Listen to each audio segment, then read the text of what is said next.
o 415 ang kanyang G-score, mga kaibigan. Pero wala pa rin daw offer sa kanya si GCash. Ang saklap, 'di ba? Ano daw yung mati-tips natin sa kanya? O 'di ba? Meron ba kayong tips diyan kung paano magkaroon ng offer, guys? Tulungan naman natin si Ate Chiwa. Kung ano nga ba yung ano natin kay Ateng. Ano yung pwede nating matip sa kanya? Oy, baka may tip kayo dyan, please comment down below para naman matulungan natin siya dahil baka may mabasa din niya to, 'di ba? So at least matulungan natin siya. Pero ito yung mapapayo ko. Number 1 na pinaka dapat mong gawin, yung iyong GCash account, lalagyan mo palagi ng pera. Dapat meron po yung laman, subukan mo kahit 1,000 pesos. Mag-maintain ka lang ng 1,000 pesos sa iyong e-wallet. That's number 1. Number 2, iwas-iwasan o bawas-bawasan mo ang pagka-cash out in a day o every day, no? Siguro dapat once or twice lang per day kung magka-cash out ka man.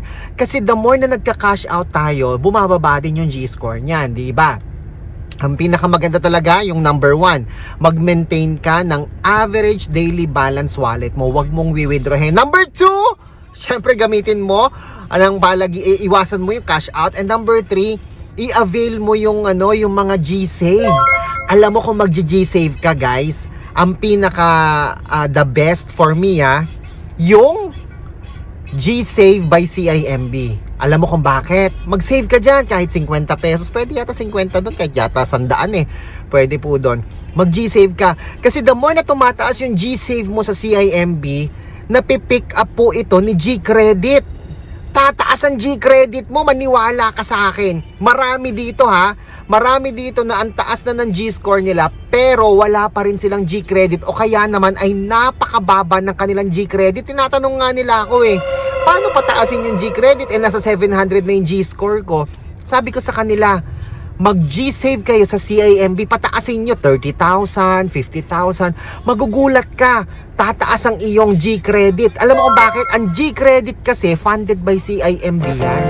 Oo, funded by CIMB yan. Yung G-Loan at saka GCash naman, ay G-Loan at saka G-Gives naman, funded naman po yan ng Fuse Lending Inc.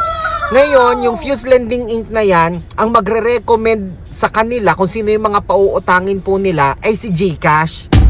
Kaya dapat maganda ang iyong G-score. Paano gaganda ang iyong G-score?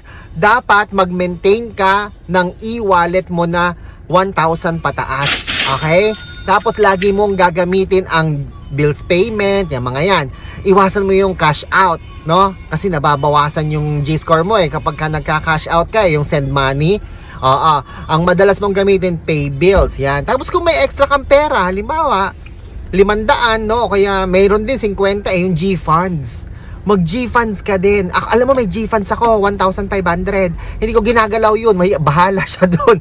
Para saan yun?